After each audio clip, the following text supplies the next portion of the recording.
Good morning friends, welcome to Think Easy official channel. ಇವತ್ತು ನಾನು ಮಾಡ್ತಿರೋ ರೆಸಿಪಿ ಏನಂತ ಅಂದರೆ ಮ್ಯಾಗಿ.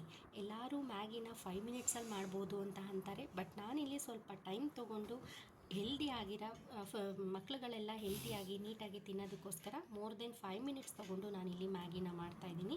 ಎಲ್ಲ ವೆಜಿಟೇಬಲ್ಸ್ನೂ ಕೂಡ ನಾನು ಹಾಕ್ಕೊಳ್ತಾ ಇದ್ದೀನಿ.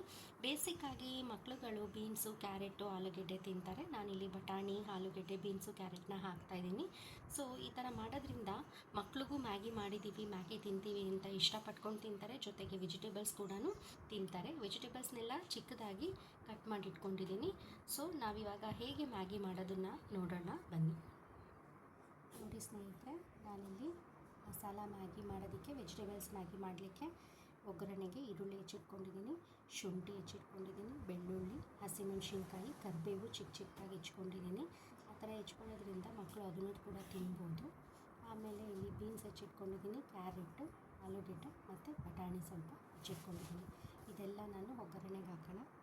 ಜೊತೆಗೆ ಮ್ಯಾಗಿ ಕೂಡ ತೊಗೊಂಡಿದ್ದೀನಿ. ಇಲ್ಲಿ ನಾನು 4 ಮ್ಯಾಗೀಸ್ ತೊಗೊಂಡಿದ್ದೀನಿ. 4 ಪ್ಯಾಕೆಟ್ಸ್ ಇದೆ ನೋಡಿ. ಇಲ್ಲಿ ಪ್ಯಾನಲ್ಲಿ ನಾನು ಎಣ್ಣೆ ಕೂಡ ಹಾಕಿಟ್ಟಿದ್ದೀನಿ ಕಾಯೋದಕ್ಕೆ. ಈಗ ಒಗ್ಗರಣೆ ಹಾಕೋಣ. ಫಸ್ಟು ಸಾಸಿವೆ ಹಾಕೋಣ. ನೋಡಿ, ಇಲ್ಲಿ ಸಾಸಿವೆ ಸಿಡಿತಾ ಇದೆ. ಇದಕ್ಕೆ ನಾನು ಸ್ವಲ್ಪ ಇಂಗು ಕೂಡ ಹಾಕಿದ್ದೀನಿ. ಗೊತ್ತು, ನಾನೆಲ್ಲ ಅಡುಗೆಗೆ ಹಿಂಗೆ ಬಳಕೆ ಮಾಡ್ತೀನಿ ಅಂತ ಅಂದ್ಬಿಟ್ಟು. ಯಾಕಂತಂದರೆ ಜೀರ್ಣಕ್ರಿಯೆಗೆ ಒಳ್ಳೇದು ಮಾಡುತ್ತೆ ಮತ್ತು ಅಸಿಡಿಟಿ ಕೂಡ ಕಂಟ್ರೋಲ್ ಮಾಡುತ್ತೆ. ಇದಕ್ಕೆ ನಾವು ಕಡಲೆಬೇಳೆ, ಉದ್ದಿನಬೇಳೆ ಏನೂ ಹಾಕೋದಿಲ್ಲ. ಡೈರೆಕ್ಟಾಗಿ ಈರುಳ್ಳಿ, ಬೆಳ್ಳುಳ್ಳಿ, ಶುಂಠಿ, ಹಸಿಮೆಣಸಿನ್ಕಾಯಿ, ಕರಿಬೇವು ನಾನು ಈಗ ಹಾಕ್ತೀನಿ. ಫ್ರೆಂಡ್ಸ್ ನೋಡಿ, ಇಲ್ಲಿ ನಾನು ಶುಂಠಿ, ಬೆಳ್ಳುಳ್ಳಿ, ಕರಿಬೇವು, ಹಸಿಮೆಣಸಿನ್ಕಾಯಿ, ಈರುಳ್ಳಿ ಎಲ್ಲ ಚಿಕ್ಕದಾಗಿ ಹೆಚ್ಚಿಟ್ಕೊಂಡಿರೋದು ಹಾಕಿದ್ದೀನಿ. ಹಸಿಮೆಣಸಿನ್ಕಾಯಿ ಮಾತ್ರ ಸ್ವಲ್ಪ ದಪ್ಪಾಗಿ ಹೆಚ್ಚಿಟ್ಕೊಂಡಿದ್ದೀನಿ. ಯಾಕಂದರೆ ಬೀನ್ಸು ಕೂಡ ನಾನು ಹಾಕೋದ್ರಿಂದ ಕನ್ಫ್ಯೂಷನ್ ಆಗುತ್ತೆ ಮಕ್ಕಳಿಗೆ, ಇದು ಬೀನ್ಸಾ ಇಲ್ಲ ಹಸಿಮೆಣಸಿನ್ಕಾಯಿ ಅಂತ. ಸೊ ಹಸಿಮೆಣಸಿನ್ಕಾಯಿನ ಸ್ವಲ್ಪ ದಪ್ಪದಾಗಿ ಹೆಚ್ಕೊಂಡಿದ್ದೀನಿ. ಇದೊಂದು ಚೂರು ಬೇಯ್ತಾ ಇದೆ ಅಂತ ಅಂದಾಗ ವೆಜಿಟೇಬಲ್ಸ್ ಕೂಡ ನಾವು ಇದಕ್ಕೆ ಹಾಕ್ಕೊಳ್ಳೋಣ. ಈಗ ಸ್ವಲ್ಪ ಮಟ್ಟಿಗೆ ಆನಿಯನ್ ಎಲ್ಲ ಫ್ರೈ ಆಗಿದೆ. ಸೊ ಇವಾಗಲೇ ನಾನು ವೆಜಿಟೇಬಲ್ಸ್ನೆಲ್ಲ ಹಾಕ್ಕೊಳ್ತೀನಿ. ನೋಡಿ ಸ್ನೇಹಿತರೆ, ಎಲ್ಲ ವೆಜಿಟೇಬಲ್ಸು ಹಾಕ್ಕೊಂಡಿದ್ದೀನಿ. ಇಲ್ಲಿ ನಾನು ವೆಜಿಟೇಬಲ್ಸ್ ಈಗಲೇ ಇಲ್ಲಿ ಹಾಕ್ಕೊಂಡಿದ್ದೀನಿ. ಇಲ್ಲ ಅಂದರೆ ಮುಂಚಿತವಾಗಿಯೇ ನಾವು ಬಾಯ್ಲ್ ಮಾಡಿಕೊಂಡು ಹಾಕ್ಕೊಳ್ಬೋದು. ಬಟ್ ನಾನಿಲ್ಲಿ ವೆಜಿಟೇಬಲ್ಸ್ನ ಡೈರೆಕ್ಟಾಗಿ ಹಾಕ್ಕೊಂಡಿದ್ದೀನಿ. ಯಾಕಂದರೆ ಟೈಮ್ ಇದೆ ಸಾಕಷ್ಟು. ಸೊ ನಿಧಾನಕ್ಕೆ ಮಾಡೋಣ. ಮತ್ತು ಆಯಿಲಲ್ಲಿ ವೆಜಿಟೇಬಲ್ಸ್ ಬಾಯ್ಲ್ ಆಗೋದ್ರಿಂದ ಅದೊಂಥರ ಕ್ರಂಚಿನೆಸ್ ಫೀಲಿಂಗ್ ಸಿಗುತ್ತೆ. ಸೊ ನಾವು ನೀರಲ್ಲಿ ಬಾಯ್ಲ್ ಮಾಡಬೇಕಾದ್ರೆ ಅದು ಬೇಗ ಬೆಂದೋಗ್ಬಿಟ್ಟಿರುತ್ತೆ, ಜಾಸ್ತಿ ಬೇಯುತ್ತೆ. ಸೊ ಆಯಿಲಲ್ಲೇ ನಾವು ಫ್ರೈ ಮಾಡ್ತೀವಿ ಅಂತ ಅಂದರೆ ನೀಟಾಗಿ ಕ್ರಂಚಿನೆಸ್ ಇರುತ್ತೆ. ಸೊ ಹಂಗಾಗಿ ನಾನಿಲ್ಲಿ ಆಯಿಲಲ್ಲೇ ಫ್ರೈ ಮಾಡ್ತಾ ಇದ್ದೀನಿ. ಇದಕ್ಕೆ ಸ್ವಲ್ಪ ವೆಜಿಟೇಬಲ್ಸ್ಗೆ ಉಪ್ಪು ಕೂಡ ಹಾಕ್ಕೊಳ್ತೀನಿ. ಸಾಕಷ್ಟು ವೆಜಿಟೇಬಲ್ಸ್ಗೆ ಎಷ್ಟು ಬೇಕೋ ಅಷ್ಟು ಉಪ್ಪು ಹಾಕಿ, ಯಾಕಂದರೆ ನೋಡ್ಬಿಟ್ಟು ಹಾಕ್ಕೊಳ್ಬೇಕು. ಆಲ್ರೆಡಿ ಮ್ಯಾಗಿಲಿ ಉಪ್ಪಿನ ಅಂಶ ಇರುತ್ತೆ. ಸೊ ಈ ವೆಜಿಟೇಬಲ್ಸ್ಗೆ ಎಷ್ಟು ಬೇಕೋ ಅಷ್ಟನ್ನು ಉಪ್ಪು ಹಾಕ್ಕೊಂಡ್ರೆ ಸಾಕು. ನಮಗೆ ಅರಿಶಿನ ಬೇಕು ಅಂತಂದರೆ ಹಾಕ್ಕೊಳ್ಬೋದು, ಇಲ್ಲ ಅಂತಂದರೆ ಇಲ್ಲ, ಆಪ್ಷನಲ್ಲು. ಅರಿಶಿನ ನಾನಿಲ್ಲಿ ಯೂಸ್ ಮಾಡ್ತೀನಿ. ಯಾಕಂತಂದರೆ ಆ್ಯಂಟಿಬಯೋಟಿಕ್ ಆಗಿರೋದ್ರಿಂದ ಅರಿಶಿನ ಒಳ್ಳೆಯದು. ಸೊ ಹಂಗಾಗಿ ಅರಿಶಿನ ಕೂಡ ನಾನು ಇಲ್ಲಿ ಹಾಕ್ಕೊಳ್ತೀನಿ. ಅರಿಶಿನ ಹಾಕ್ಕೊಂಡಿದ್ದೀನಿ.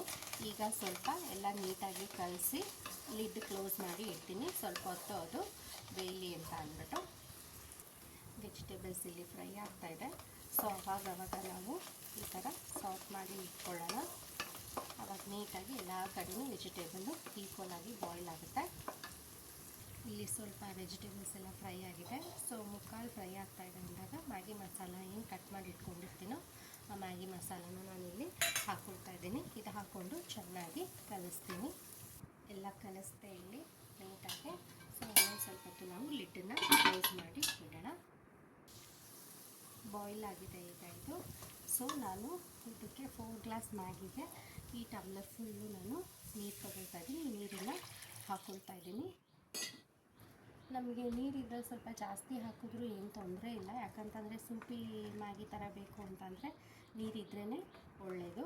ಸೊ ಇದು ನೀರು ಸ್ವಲ್ಪ ಕಡಿಮೆ ಆಗಿದೆ. ಇನ್ನೊಂದು ಚೂರು ನೀರು ಹಾಕ್ಕೊಳ್ತೀನಿ. ಅಂದಾಜು ಎಷ್ಟು ಬೇಕೋ ಅಷ್ಟು ನೀರು ಹಾಕ್ಕೊಳ್ಬೋದು ನೀವು ಇದಕ್ಕೆ. ಸೊ 4 ಮ್ಯಾಗಿಗೆ ನಾನು ಇಷ್ಟು ನೀರು ಹಾಕ್ಕೊಳ್ತಾ ಇದ್ದೀನಿ. ಈಗ ಸ್ವಲ್ಪ ಉಪ್ಪೆಲ್ಲ ರುಚಿ ನೋಡಿಬಿಟ್ಟು ಹೇಗಿದೆ ಏನು ಅಂತ ಲಿಡ್ಡನ್ನು ಕ್ಲೋಸ್ ಮಾಡಿ ಇಡ್ತೀನಿ. ಕುದಿಯೋಕ್ಕೆ ಬಿಡಬೇಕು ಇವಾಗ ಇದನ್ನು. ಸೊ ಲಿಡ್ ಕ್ಲೋಸ್ ಮಾಡಿಟ್ಟು ಈಗ ಬಾಯ್ಲ್ ಆಗೋಕ್ಕೆ ನಾವು ಬಿಡೋಣ. ನೋಡಿ, ಇಲ್ಲಿ ಬಾಯ್ಲ್ ಆಗ್ತಾಯಿದೆ.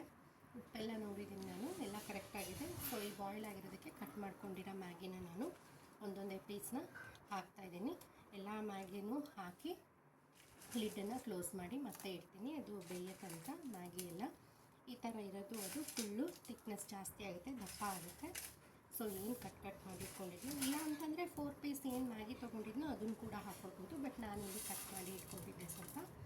ಸೊ ಇವಾಗ ನಾನು ಲಿಡ್ಡನ್ನು ಕ್ಲೋಸ್ ಮಾಡಿರ್ತೀನಿ. ಒಂದ್ಸತಿ ಎಲ್ಲ ಹಿಂಗೆ ಕಲಿಸ್ಬಿಟ್ಟು ಲಿಡ್ ಕ್ಲೋಸ್ ಮಾಡಿಡೋಣ. ಇವಾಗ ಹಾಕಿದ್ದೀನಿ ನೋಡಿ, ಇದು ಸಿಮ್ಮಲ್ಲಿ ಮಾಡಿ ನಾನು ಕುದಿಯೋಕೆ ಇಟ್ಟಿದ್ದೀನಿ. ಯಾಕಂತಂದರೆ ಮ್ಯಾಗಿ ನಿಧಾನಕ್ಕೆ ಬಾಯ್ಲ್ ಆಗೋದು, ಅದಕ್ಕೋಸ್ಕರ ಸಿಮ್ ಮಾಡಿ ಇಟ್ಟಿದ್ದೀನಿ. ಮತ್ತು ಈಗೇನು ಲಿಡ್ಡನ್ನು ಕ್ಲೋಸ್ ಮಾಡ್ತೀನಿ ನಾನು. ಸ್ನೇಹಿತರೆ ನೋಡಿ, ಫೈನಲ್ ಆಗಿ ನಮ್ಮ ಮ್ಯಾಗಿ ರೆಡಿ ಆಗ್ತಾಯಿದೆ. ನೀರು ಇಷ್ಟೇ ಇದ್ದರೆ ಸಾಕು ಅಂತ ಅನ್ನೋರ್ಗೂ ಸಾಕು. ಯಾಕಂತಂದರೆ ಕೆಲವರು ನೀರಿದ್ದರೆ ಸೂಪಿ ಥರ ಇದ್ದರೆ ಒಳ್ಳೆಯದು, ಚೆನ್ನಾಗಿರುತ್ತೆ ಅಂತಾರೆ. ಕೆಲವ್ರಿಗೆ ಈ ಥರ ನೀರು ಫುಲ್ ಡ್ರೈ ಆಗೋದಿದ್ರು ಓಕೆ. ಸೊ ನಮ್ಮನೇಲಿ ಈ ಥರ ಸೂಪಿ ಥರ ಬೇಕು ಅಂತಾನೆ, ಅದಕ್ಕೋಸ್ಕರ ನಾವು ಈ ಥರ ಮಾಡಿದ್ದೀವಿ. So finally ours Maggi is ready to serve. So ನೋಡಿ, ಫೈನಲ್ ಆಗಿ ನಮ್ಮ ಮ್ಯಾಗಿ ರೆಡಿ ಆಗಿದೆ. ಸೊ ಇದನ್ನು ನಾವು 5 ಮಿನಿಟ್ಸಿಂದ ಮಾಡ್ಬೋದು ಅಂತ ಅಂದ್ಕೊಳ್ತೀವಿ, ಬಟ್ ನಾವು ಏನು ವೆಜಿಟೇಬಲ್ಸು ಆನಿಯನ್ ಏನು ಹಾಕ್ದಲೇ ಮಾಡೋದಿದ್ರೆ ವಿತಿನ್ 5 ಮಿನಿಟ್ಸ್ ನಾವು ಇದನ್ನು ರೆಡಿ ಮಾಡ್ಬೋದು ಮ್ಯಾಗಿನ. ಬಟ್ ಇದನ್ನು ನಾನಿಲ್ಲಿ ವೆಜಿಟೇಬಲ್ಸ್ ಎಲ್ಲ ಹಾಕಿದ್ರಿಂದ it's take more than 5 minutes, ಅಂದರೆ 10 ಮಿನಿಟ್ಸ್ಗಿಂತ ಜಾಸ್ತಿ ತೊಗೊಂಡಿದೆ. ಸೊ ಈ ಮ್ಯಾಗಿ ರೆಸಿಪಿ ನಿಮಗೆ ಇಷ್ಟ ಆದಲ್ಲಿ ಈ ನನ್ನ ಚಾನಲ್ನನ್ನು ಪ್ಲೀಸ್ ಸಬ್ಸ್ಕ್ರೈಬ್ ಮಾಡಿ, ಶೇರ್ ಮಾಡಿ ಮತ್ತು ಕಮೆಂಟ್ ಮಾಡಿ. Thank you.